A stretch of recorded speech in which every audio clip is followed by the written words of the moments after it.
नमस्कार। मोटिवेशनल काफ़ी बातें चैनल में फिर से एक बार मैं आपके सम्मुख उपस्थित हो गई हूँ। हम सब लोग एक ना एक समय में जीवन में स्केरक्रो को देखा ज़रूर होगा। एक प्रदेश से दूसरे प्रदेश सफ़र करते दौरान या कभी खेत में जाने का अवसर मिला हो तो आप स्केरक्रो यानी बिजूका को देखा ज़रूर होगा। बिजूका को खेत में रखने के पीछे किसान के मन में पहले डर ज़रूर था कि वह अपने फसल की रक्षा करना चाहता है। कि पहले पहल इस बिजूका को रखने का जो संप्रदाय इजिप्शियन ने शुरू किया था, वे अपने गेहूं के फसल को बचाना चाहते थे। तब से लेकर वे बिजूका का निर्माण करना शुरू कर दिया। वहाँ से लेकर आज तक कई देशों में इस बिजूका यानी स्केरक्रो को रखने का जो संप्रदाय तक बरकरार है।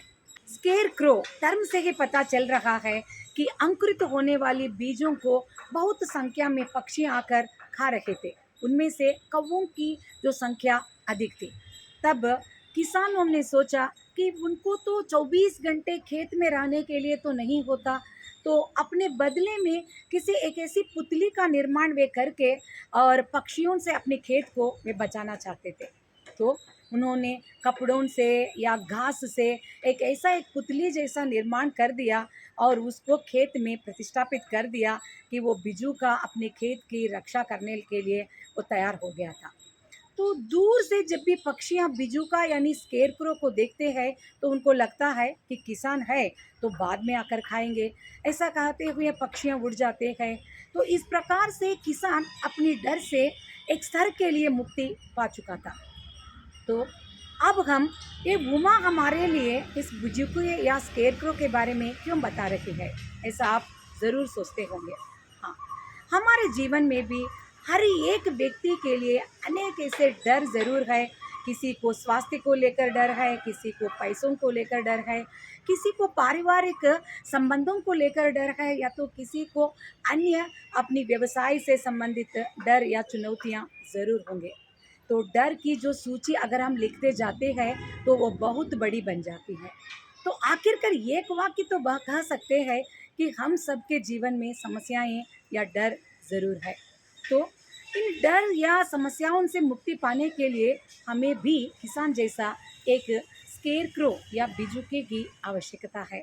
तो मैं सोचती हूँ जब भी हमारे लिए कुछ समस्या होती है तो हम किसी न किसी एक व्यक्ति के पास जाकर कहना पसंद करते हैं कि इस प्रकार से हमारी समस्या को उसके साथ हमें कम्युनिकेट करने के बाद, बताने के बाद मन एक प्रकार सा हल्का बन जाता है कि चाहे वह व्यक्ति हमारी समस्या को उसी समय वो समाधान ना दे सकता है या किसी भी रूप से वह सहायता नहीं कर सकता है, फिर भी हम उसके साथ हमारे समस्या को, चुनौती को बांटना बहुत पसंद करते हैं। क्योंकि वो हमारे लिए एक स्तर, एक ऊर्जा देता है कि फिर से हमारे जीवन में उस समस्या को लेकर आगे जाने के लिए एक सपोर्ट या कंधा तो ज़रूर देता है।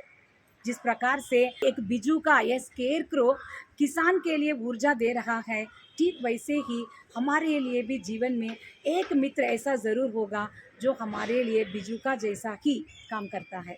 तो ऐसे एक बिजूके को हमें पहचानना अत्यंत आवश्यक है, जो हमारे लिए निरंतर एक ऊर्जा देता है ना? तो मैं सोचती हूँ जब भी हम सफलता के राह पर जाने के बाद पीछे मुड़कर देखते हैं तो उत्तर हमें यह नहीं मिलना चाहिए कि मैंने यह सफलता पाई है या तो मैंने यह साध कर दिखाई है।